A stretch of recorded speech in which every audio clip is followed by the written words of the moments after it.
उत्तरध्ययनानि आगम में कहा गया है। कालेन कालम विहरेज्जरट्ठे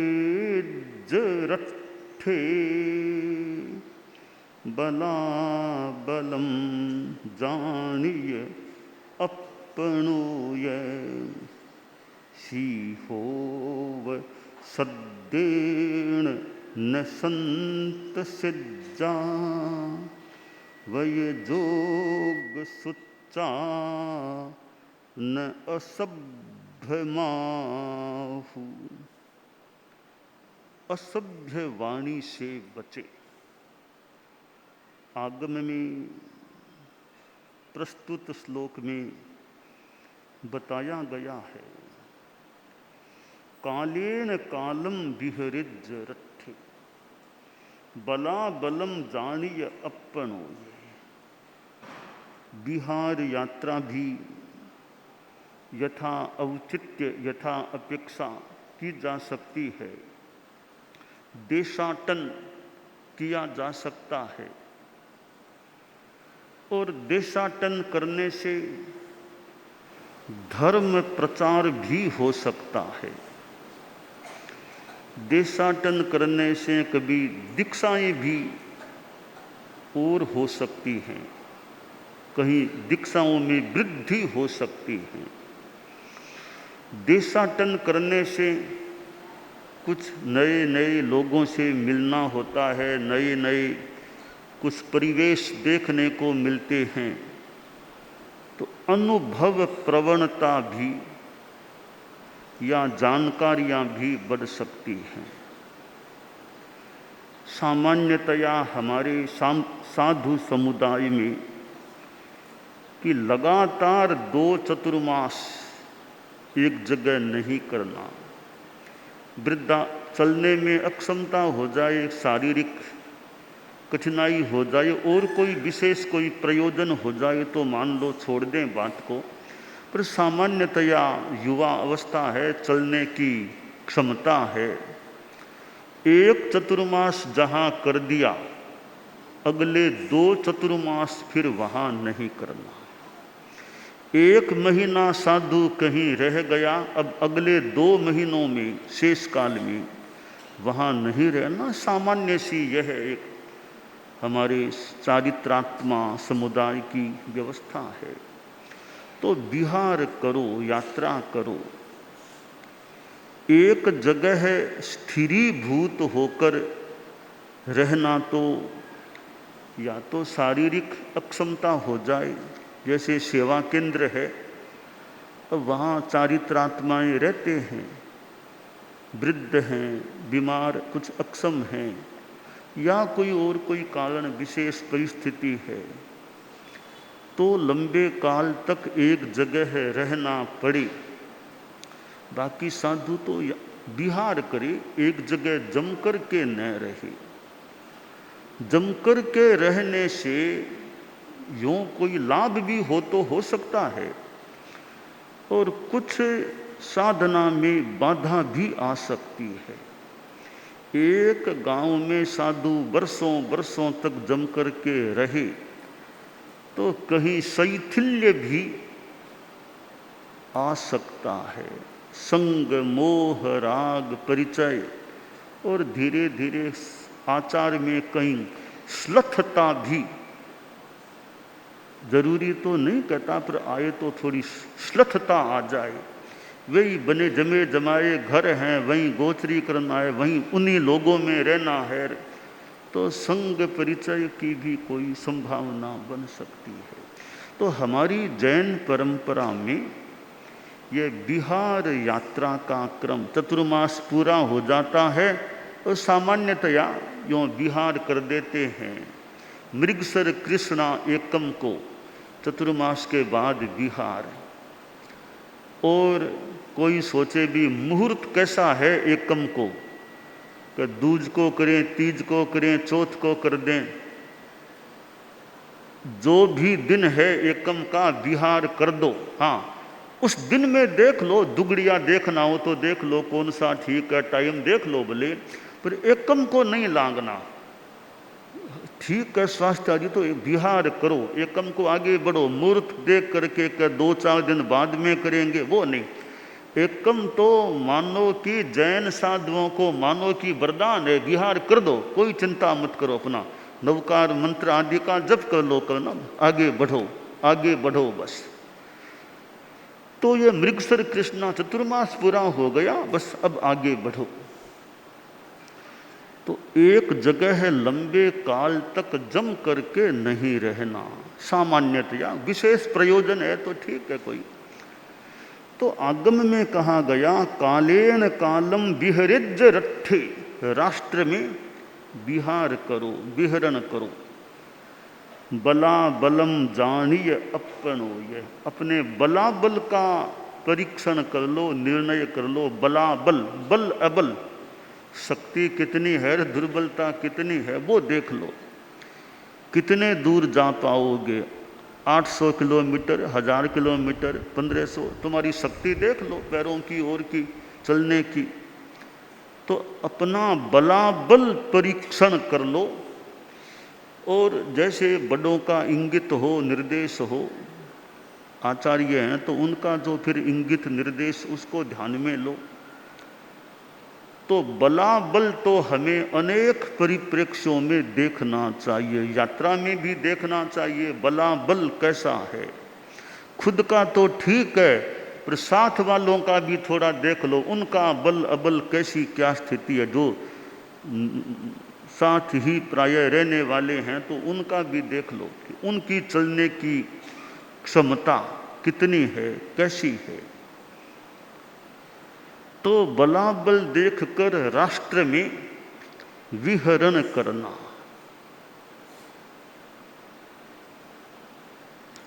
सीहोव सद्देण न संत सिज्जा, कि कोई भयानक शब्द और कुछ सुनने को मिल जाए, यात्रा है, विहार है। क्योंकि यात्रा में कोई ऐसा मार्ग भी आ जाए जहाँ आसपास कुछ हिंस्र पशु भी कहीं कोई रहने वाले हों तो क्या करें। मार्ग में कोई दिखाई दे दे, हिंस्र पशु अब आसपास दिख रहे हैं, ऐसी आवाज भी आ रही है, तो पहली बात भाई डरो, संत्रस्त मत बनो, डरना नहीं चाहिए। रक्षा का ध्यान दो। अब अपनी रक्षा कैसे हो सके, कोई ऐसी स्थिति है, स्थान आदि आदि है कि वहाँ चले जाओ, कोई हिंस्र पशु आ रहे हैं तो अपनी देह रक्षा का भी यथा योग्य साधु ध्यान दे ले। वो तो क्या कोई गाड़ी कार बस खड़ी है, एक बार उसमें चले जाओ, औचित्य हो तो भी कि वो हिंस्र पशु पार हो जाए।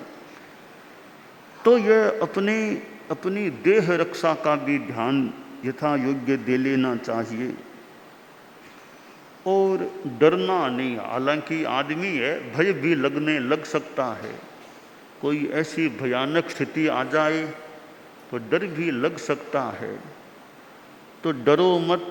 अच्छा कोई नाम ले लो, पवित्र हमारे स्वामी जी का नाम ले लेते हैं कि वो जबलपुर जाते समय चंपक मुनि की जो बात आती है, जबलपुर जावता चंपक ने, जबलपुर जावता शेर दो बबर ची मिल गया जियो, भिक्षु श्याम नाम सहजा निकल्यो, भिक्षु श्याम नाम सहजा, 20 हाथ टल गया जियो, भिक्षु भिक्षु भिक्षु मारी आत्मा पुकम, भिक्षु रो साचो पर चोपा, भिक्षु भिक्षु भिक्षु म्हारी आत्मा भी। और कोई अब सुरक्षा का हो तो ध्यान दे लो, वरना स्वामी जी का नाम, वो नाम लेते रहो, अपना अच्छा पवित्र नाम लेते रहो, निर्भीक रहने का प्रयास करो। तो कि जबलपुर जाते समय वो छत्तीसगढ़ उधर वो एरिया, कब शेर मिल गए तो अब क्या करे, निर्भीक रहो, धर्म का सलना रखो, होगा सो हो जाएगा। बाबा भिक्षु स्वामी को याद करो। तो मौके की बात है कि शेर भी दूर टल गए। तो कभी डरो मत, सिंह की तरह निर्भीक रहो। और यात्रा करते हैं, यात्रा नहीं भी करें, एक जगह रहें, व्यवहार है, बातचीत होती है, कोई आ जाए कुछ भी बोल दे, कठिन कठिन वचन भी बोल दे, कठोर बोल दे, कुवचन बोल दे, तो कुवचन भी कोई दूसरा बोल दे तो हमें असभ्य वाणी से बचना चाहिए, हमें वापस असभ्य नहीं बोलना चाहिए। दूसरे वाले ने असभ्य बोल भी दिया है तो हम असभ्य न बोलें, साधु अपनी साधुता को बनाए रखने का प्रयास करे। कोई कैसा भी है, उसने कुछ भी किया, मैं तो साधु हूं ना, वो तो साधु नहीं है, मैं तो साधु हूं। साधु है भी मान लो, उसने जो बोला सो बोला। मैं अपनी साधुता का, मैं अपने संयम का परिचय दूं। मुझे असभ्य नहीं बोलना, हर कुछ नहीं बोलना। तो असभ्य वाणी से बचें कि साधु के व्यवहार में। बाकी तो इंसान है, कभी कोई मान लो निकल जाए, पर प्रयास हम यह रखें, अगर ध्यान रखें, असभ्य नहीं बोलना। जो कुछ आया और बोल दिया, अपनी वाणी का संयम रखें, हम कंट्रोल रखें कि कैसे हमारी भाषा अनाक्रोशपूर्ण, आक्रोशपूर्ण भाषा न हो, गुस्से में आकर के न बोलें। भाई कौन सी बड़ी बात की, गुस्से में आकर दो चार वाक्य ऐसे वैसे बोल दिए तो कौन सा बड़ा काम कर दिया आपने, कौन सा बड़ा काम किया। दो चार उसको सुना दिया, ओहो मैंने सुना दिया, भी सुना दिया तो कौन सा बड़ा काम कर दिया। संयम रखते तो एक अच्छी बात होती, वो कुछ भी बोला। पर आप खुद, हम खुद अपना संयम रख लें तो वो संयम रखना बड़ी बात है। कोई संत कह दें कि मैं तो साफ साफ कहने वाला हूँ, हमारे संत लोग बैठे हैं, कोई आपस में कह दे देखो जी मैं तो साफ साफ कहने वाला हूँ, कि साफ साफ कहना भी ठीक है, एक बात है कि तो मेरा साथ में कहना है भी साफ साफ कहने वाले हो, मान लो ठीक है, साफ साफ सुनने वाले हो या नहीं, साथ में साफ साफ सुनने वाले हो या नहीं। तो यह कहे कि मैं साफ साफ कहने वाला हूं, तो मेरा कथन है कि साफ साफ कहने वाले हो तो साथ में साफ साफ सुनने की भी क्षमता होनी चाहिए। आप साफ साफ कह सकते हैं तो सामने वाला भी तो साफ साफ आपको कह सकता है। तो साफ साफ कहने की क्षमता वाला साफ साफ सुनने की क्षमता भी साथ में रखे तो बराबर की बात हो सकती है। कि वरना साफ साफ बोल दिया मैंने तो ठीक है, अब वो वापिस बोलेगा तो वो भी तो साफ साफ बोलेगा तो वो सहन नहीं होगा। तो आप सहन नहीं कर सकते तो वो फिर क्यों सहन करे आपकी बात को। तो साफ साफ कहना है, ठीक है, मौके पर साफ साफ कह सकते हैं, पर साथ में साफ साफ कानों से सुनने की भी क्षमता, शक्ति, वो भी हमारे में रहनी चाहिए। तो साफ साफ कहने से पहले 2 बार सोचो कि मैं साफ साफ सुनने का सामर्थ्य रखने वाला हूं या नहीं। तो असभ्य वचन नहीं बोलना, साफ साफ भी कहना है तो असभ्य भाषा तो नहीं बोले ना, सभ्य भाषा में कह सकते हैं, अच्छी भाषा में कह सकते हैं। थोड़ा शुगर कोटेड बना सको तो देख लो, शुगर कोटेड कि खारी दवाई है, खारी दवाई वो बच्चा लेना नहीं चाहता, बच्चा दूर भागता है खारी दवाई लेने से।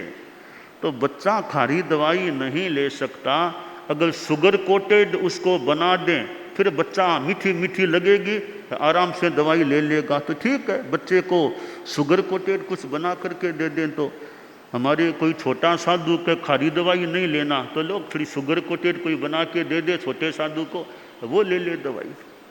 तो बात कहनी है, उचित हो तो थोड़ी शुगर कोटेड बना करके बात कह दें, तरीके से बात कह दें तो कितना अच्छा हो सकता है। एक ही बात है, एक तो सीधी कह दी ठीक है, एक थोड़ा सा ध्यान दे करके द्रव्य क्षेत्र काल भाव देख लो। अयथार्थ तो बोलना नहीं चाहिए, पहली शर्त है अयथार्थ मत बोलो। यथार्थ बोल करके शुगर कोटेड नहीं करना, हाँ यथार्थ की रक्षा तो पहले करो, फिर देख लो किस तरीके से, यानी शांति से, गुस्से में आकर नहीं बोलना चाहिए कि आदमी की यह कमजोरी ही माने कि तेज गुस्सा आवेश आ जाता है और कहने की नहीं कहने की कोई भी बात अगर आदमी के मुंह से निकल जाए, यह हमारी एक कमजोरी भी हो सकती है।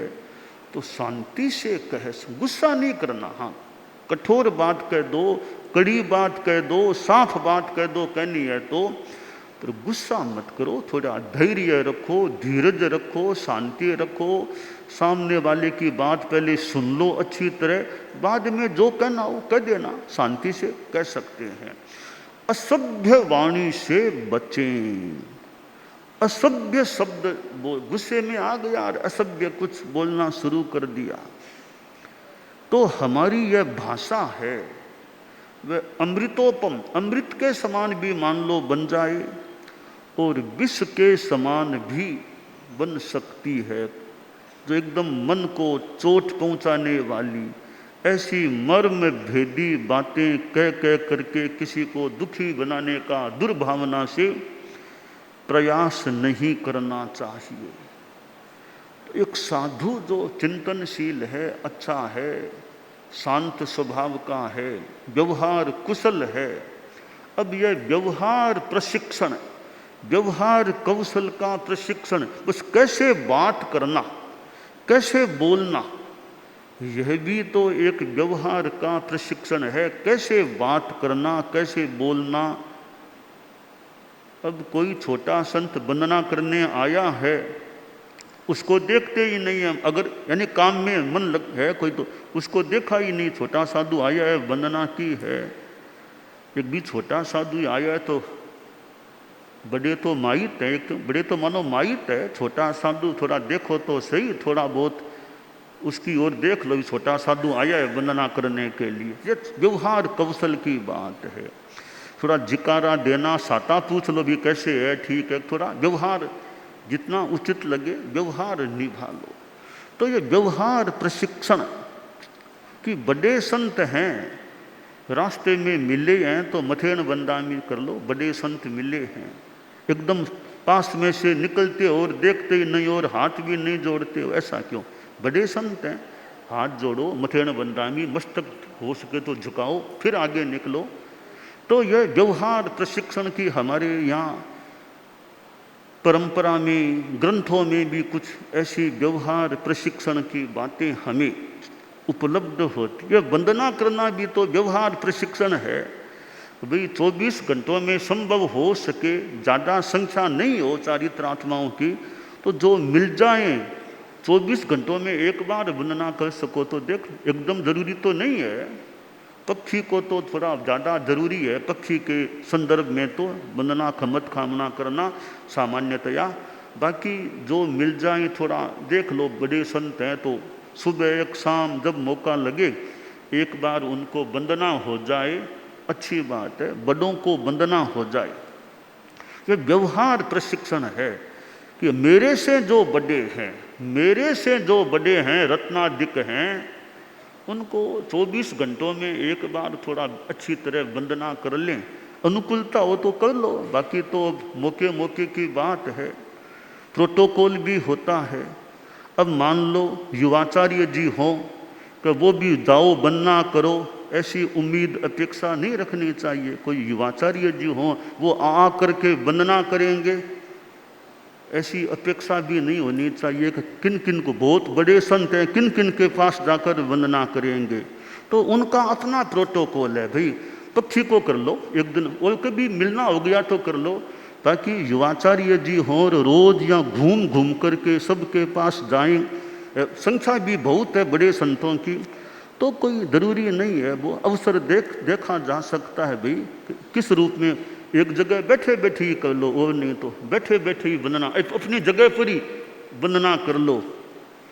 मैंने परम पूज्य गुरुदेव तुलसी को देखा, मेरी भूल न हो तो पंजाब लुधियाना में संभवतः विराज रहे थे। लुधियाना में शाम का प्रतिक्रमण थोड़ा ठिकाने के बाहर, एक थोड़ी जगह सी थी ठिकाने के थोड़े बाहर, वहाँ पधारते थे प्रतिक्रमण में, वहाँ विराज जाते। तो वो गुरुदेव को मुझे याद आ रहा है कि वो उनसे बड़े संत भी थे, चतुर्मा लुधियाना में उनसे भी बड़े मुनि जी थे। तो मुझे याद आ रहा है गुरुदेव अपनी जगह विराजे, उनका नाम ले, मथेण नाम लेकर के उनको यूँ वंदना कर लेते। ऐसा नहीं कि उनके पास बुलाए, बस अपनी जगह विराजे हैं, पट्ट से नीचे नमोत्थुणम देने के लिए पट्ट से नीचे विराजे हैं, नमोत्थुणम फरमाया, मथेण वंदना एक बोल के नाम ले लिया, वहीं से वंदना कर ली। यानी जगह जगह जाकर के यूँ कोई ज़रूरी नहीं है। तो खैर आचार्य की तो बहुत ही बड़ी बात है, युवाचार्य जी हों तो भी कोई सब जगह यूँ संतों के पास जा कर करने से थोड़ी संतों को भी तकलीफ पड़ जाएगी कि युवाचार्य जी आए हैं तो प्रोटोकॉल, वरना जैसा अवसर लगे वैसे।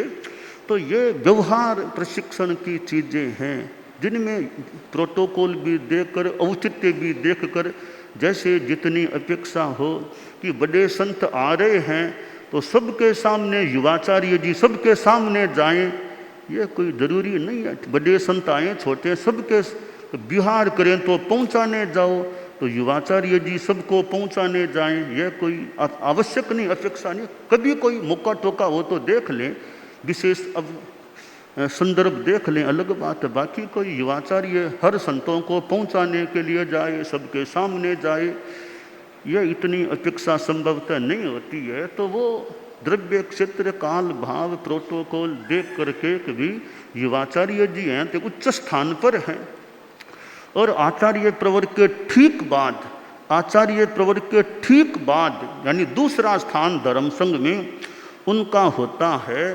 तो उनकी अपनी एक व्यवस्था है, प्रोटोकॉल है कि वो कहाँ कहाँ जाएं, कहाँ न जाएं।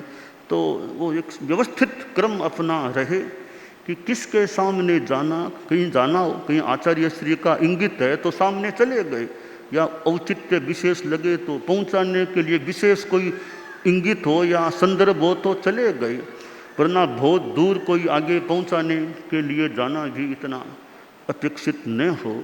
तो ये व्यवहार के सारे संदर्भ हैं, कई प्रशिक्षण के विषय हैं कि कैसे अच्छा व्यवहार रहे, कोई कसाई भी उग्रता न हो और औचित्य भी रहे। समय को भी देखना, कितना समय लग जाए, कितना लगे, तो एक अपना व्यवस्थित प्रणाली से आदमी चले। बाकी अवसर द्रव्य क्षेत्र काल भाव देख करके अपना निर्णय किया जा सकता है कि कैसे सम्यक व्यवस्था बनी रह सके। हाँ, युवाचार्य जी जाएं, छोटे संत रास्ते में मिल गए तो छोटे संतों का वो नीचे बैठ करके बनना, रास्ते में बियारों की छोड़ दें, ट्रैफिक आदि की बात तो छोड़ दें भले, बाकी यूँ इधर उधर कहीं गली में और में कि युवाचार्य जी आ रहे हैं, छोटे संत हैं, उनसे छोटे हैं, तो उनका फर्ज है कि बैठ करके उनको वंदना करें, रास्ते में भी बैठ करके वंदना कर लें। तो ये व्यवहार प्रशिक्षण के ऐसे कई विषय होते हैं कि जिनसे हमारा व्यवहार एकसायपूर्ण भी रहे, गरिमापूर्ण अच्छा रहे, कर्म निर्जरा कराने वाला भी रहे, कर्म बंधन पाप कर्म का बंध कराने वाला व्यवहार न हो, तो ये हमारे कई प्रोटोकॉल हैं। और युवाचार्य होते हैं, वो तो आचार्य के पास भी समय समय पर रहने वाले, बैठने वाले, कोई चिंतन है, बात है, मंत्रणा है, कुछ है, उसके लिए भी बैठते हैं। तो भाई यह देख लें भी कि अभी कोई खास बात हो रही है, या कोई कानों में पड़ गई बात, कानों में पड़ गई कोई बात, उनकी बात, ऐसा नहीं कि उनको बता दिया, उनको बता दी। मान लो आचार्य युवाचार्य की बात हो रही है, आसपास कोई संत थे, कान में पड़ गई कि भी अमुक साधु के लिए यह निर्णय होने की बात है, तो निर्णय तो मान लो 5 घंटा बाद होगा, 10 घंटा बाद होगा, साधु जाकर के पहले ही बात फैला दी कि यह निर्णय होगा, ये ऐसा नहीं करना चाहिए। भी सुन भी ली, कान में पड़ गई तो भीतर में रखो, बाहर यूँ जगह जगह जा कर के कि चतुर्मास का निर्णय आचार्य युवाचार्य बैठे हैं, चतुर्मास की चिंतन हो की बात हो रही भी, उसका चौमासा वहाँ करा दे। किसी साधु के कान में पड़ गई, जाके पहले ही कह दिया आपका चौमासा तो वहाँ होने वाला है, तो ऐसा नहीं होना चाहिए। भी कई बातें सुन ली तो सुन ली, उनको भीतर में रखनी चाहिए, बाहर फैलानी नहीं चाहिए। यह व्यवहार प्रशिक्षण है कि गांधीर्य रहे, कि कहीं कोई बात अब कोई प्रमाद कर दे। कभी युवाचार्य जी की डायरी में चतुर्मास की निर्धारणा लिखी हुई है, तो युवाचार्य जी अभी बाहर पधार गए, एक बार डायरी खोल के देख लो किन का चौमासा कहाँ, आचार्य श्री ने उनको लिखाया है, किन का चौमासा कहाँ वो देख लूँ। तो ऐसी ये अगंभीरता नहीं होनी चाहिए हमारे में कि कोई नहीं है तो कॉपी निकाल करके देख लो। तो ये हमारी गंभीरता के भी हैं कई विषय जिनमें हमारी गंभीरता भी रहे कि बात को कैसे पचा सकें। जो बात बाद में घोषित होने वाली है, उस बात को पहले प्रचारित पता चल भी जाए, तो उसको अपने तक यथासंभवतया सीमित रखने का प्रयास होना चाहिए। बात को फैलाने का, इधर उधर कहने का, वो हमें विवेक अपना रखना चाहिए। तो आगम में कहा गया है, वह जोग सुच्चा न असभ्य माहू। कोई बात वचन योग सुन ले, भले कटु वचन भी कोई सुन लिया, किसी ने बोल दिया तो वापिस असभ्य नहीं बोलना चाहिए कि भी इसने बोल दिया, पर मैं और ये बराबर थोड़ी हो, इसके बराबर मैं क्यों, इसने बोल दिया मान लो, तो मैं अपनी गरिमा, अपनी गुरुता, अपनी महत्ता, अपनी शालीनता, अपनी गंभीरता को बनाए रखूं। इसने कुछ भी बोल दिया, मैं वापिस इस प्रकार बोलने का प्रयास न करूं। और कभी उलाहना कोई मिल जाए तो वापिस गुस्से में आकर नहीं बोलना चाहिए। मान लो युवाचार्य जी हों, उलाहना भी दे, कोई गलती देखी युवाचार्य जी ने और थोड़ा कह दिया भी ऐसे कैसे, थोड़ा मान लो कड़ा भी, स्पष्ट और कड़ा भी कह दिया, तो ऐसा नहीं कि युवाचार्य जी मुझे क्यों कह दिया, भी कह दिया है, युवाचार्य जी हैं, थोड़ा उचित विनय रखो, शांति रखो, समता रखो। ऐसा नहीं कि वापिस कुछ भी वापिस यूँ बोल दे सामने, ऐसा नहीं। युवाचार्य जी हैं तो उनका सम्मान, उचित विनय रखना, वो फरमा दें, कह दें। संतों को भी मान लो गलती लगी, कभी साधियों को भी कह दें गलती लगे, साधियों में गलती है, कभी साधियों को भी कह दें, कभी समनियों को भी टोक दें भाई ऐसे कैसे हो रहा है। तो युवाचार्य जी भी कोई कठोर भी कह दें, उलाहना भी दे दें, और तो उनके प्रति भी हमें यानी विनय, यथोचित विनय का भाव, शांति समता का भाव, वापिस क्या जवाब देना, क्या नहीं देना, क्या बोलना, वो सब औचित्य को और अपने विवेक को रखकर समता भाव को रखना था। कुछ कहना भी है, अभी कहना, थोड़ा बाद में कहना, वो अवसर देखना चाहिए कब क्या बोलना। अब छोटे संत हैं, युवाचार्य जी ने कुछ कह दिया भी ऐसे कैसे चलते हो, ऐसे कैसे करते हो, कहा तो थोड़ा वापिस हाथ जोड़े कि नहीं जोड़े, वापिस हाथ जोड़े कि नहीं, उन्होंने कुछ कहा है तो वापिस वंदना की या नहीं की, हाथ जोड़े कि नहीं जोड़े। तो वो व्यवहार प्रशिक्षण की बातें हैं कि कैसे युवाचार्य जी के प्रति भी एक औचित्य के साथ प्रोटोकॉल के अनुरूप है। छोटे संत है वो तो विशेष भाई, उनका विनय कुछ कह दें, कुछ गलती पर अंगुली निर्देश कर दें तो वापिस वंदना करना, हाथ जोड़ना, वो कृपा कराई, जो ऐसे उचित शब्दावली का। तो ऐसे हमारा विवेक तो असभ्य माहू, आगमकार ने कहा न असभ्य माहू, असभ्य वाणी से बचें, असभ्य शब्द नहीं बोलने चाहिए। खैर युवाचार्य जी तो थोड़ी बड़ी बात है, और भी संतों को और को किसी गृहस्थों को भी असभ्य वाणी हमें नहीं बोलनी चाहिए, आक्रोश में आकर हमें नहीं बोलना चाहिए, शांति रखनी चाहिए, शांति भी रखनी चाहिए कि कैसे हम सहन कर सके, हम सहन कर सके, कठोर वचनों को भी हम पी सकें, सहन कर सके। वो बड़ी बात है कि कठिनाई को झेलना भी तो एक साधना है।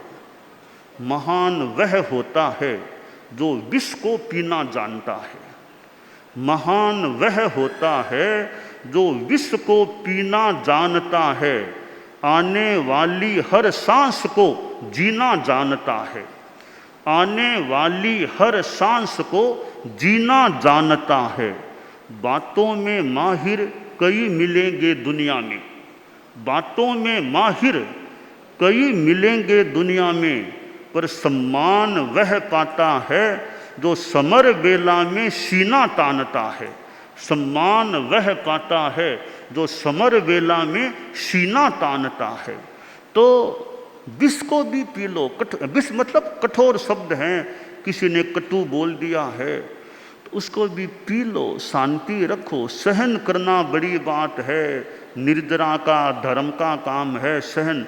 सक्षम होते हुए भी शांतिक सम रहो, बोल सकते हो फिर भी नहीं बोलना, मुझे संयम रखना है, सहिष्णुता रखना है, और सहन करूं मेरे धर्म का लाभ हो, मेरी आत्मा के लिए हितकर काम हो सके। तो इस प्रकार यह सहिष्णुता, असभ्य वचन हमें वापिस गुस्से में आकर के नहीं बोलना, तो यह हमारी साधना, सहन करने की हमारी साधना अच्छी चलती रहे, और पग पग पर हम मानो जागरूक रहें कि मेरी साधना अच्छी चले, मुझे आवेश में और में कटु शब्द, असभ्य वचन ऐसा कुछ नहीं बोलना, और उलाहने में भी वो धीरता, गंभीरता रखना। और समय साध्वियों के लिए सुना था, थोड़ा देखा भी सुना भी, संभवतः पहले आचार्य महाप्रज्ञ जी से सुना होगा कि पहले के साध्वियों को कभी कड़ा उलाह ना दिया जाता, आचार्य कठोर फरमा देते, तो वह साधियाँ बोलती आप माने अमृत का प्याला पिला रही हो, माने अमृत का प्याला पिलाया, अमृत का। यो साधियाँ इतना मतलब विनय से कड़ा उलाह ना मिलने पर भी वे वापिस ऐसे शब्द बोलते, आप माने अमृत का प्याला पिला रही हो, पिला, ऐसे करके। या कभी मारे कारण शू आपने खेचल पड़ी, मारे कारण शू आपने इतनी मेहनत पड़ी, आपने फरमानो पड़ो, हमारी गलती का कारण ये तो आपने श्रम खेचल करनी, या तो ऐसे वो विनय पूर्ण शब्द साध्वियों के द्वारा उच्चरित होना। तो वो साध्वी समुदाय का थोड़ा अपना ऐसे ही साध्वियाँ भी आचार्य फरमा रहे, कोई साध्वियाँ तो कि आचार्य जी से ज़्यादा बोलना ही उनके लिए, कि आचार्य जी से मैं क्या बात करूँ, तो यानी इतने वो संकोचशील भी, मुझे क्या कुछ नहीं करना, जैसा फरमाएं वैसा बस, तो मुझे अपनी ओर से कोई अर्ज नहीं। तो कई वो पुराने वो साध्वियाँ वो उनके भी कि आचार्यों ने जो कह दिया हो बस, उसके बाद हमें क्या अर्ज करना, बस उस पर। तो इस प्रकार जो हमारी यह सहिष्णुता की बात है, यथा योग्य विनयशीलता की बात है, कि बड़ों की डांट या उलाहना या कड़ी सीख या अंगुली निर्देश भी हो तो उसको भी हम धैर्य के साथ सहन कर सकें। तो आचार्य भी बड़े संतों को भी, युवाचार्य भी कभी संतों को कह दें भाई तो ठीक, अभी अनुशासन तो काम है, तो अनुशासन होने पर भी गण में मजबूती रखना। ऐसा नहीं कि हमें डांट दिया क्या संग में, ऐसा मुंह से नहीं निकलना चाहिए कभी कि क्या गण में रहना, क्या खास बात है, फरमा दिया तो फरमा दिया, इसको लेकर इतना क्यों अधीर बने कि क्या गण में रहना, इतना डांटते हैं इतना करते हैं, ऐसा हमें कभी नहीं सोचना चाहिए। उल्टा भी फरमाएं तो ठीक है कि भाई भले कूटे तो कूटे, सुगुरु कूटे तो कूटन दो, सुगुरु भले कूटे तो कूटे, मुझे तो मजबूत होकर के यही रहना है, यही शासन में ही मुझे तो आराम है, यही रहना है। ये छोटी मोटी बातों को लेकर मन को कभी भी हमें अस्थिर नहीं करना चाहिए। और तो क्या, अपने आसपास वाले तो कमज़ोर हो गए तो उनको भी मजबूत करें भाई, कि अधीरता मत करो। थोड़ी बहुत स्थितियाँ कभी जीवन में आ सकती हैं, इनको लेकर मन को अस्थिर अधीर हमें नहीं बनाना चाहिए। तो ये हमारा व्यवहार इतना अच्छा रहे, व्यवहार का प्रशिक्षण कि हमें अच्छा यथा योग्य जो मिले तो मिले भी, अच्छी अच्छी व्यवहार प्रशिक्षण की। और हमारे आगमों में ये व्यवहार प्रशिक्षण के कई सूत्र हमें आगम वांग्मय में, अब कितना सुंदर है, वह जोग सुच्चा न असभ्य माहू, कितना व्यवहार का एक सुंदर सूत्र है कि कुवचन वचन योग को सुनकर के भी असभ्य नहीं बोलना। यह व्यवहार प्रशिक्षण का कितना बढ़िया सूत्र है।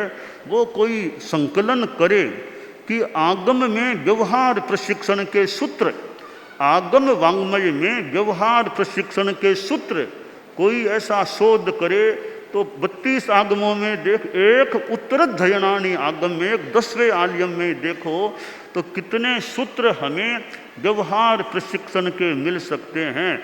वो संत साधिया का शोध करना तो भले ये भी चाहो तो शोध कर लो, आगम वांग्मय में व्यवहार प्रशिक्षण के सूत्र या व्यवहार कौशल के सूत्र आगम में खोजो, एक उत्तरध्ययनानि में भी कितने मिल सकेंगे, 10वें आलियम में खोज लो, और भी 30 आगम और बाकी हैं, कोई कहीं मिले तो देख लो।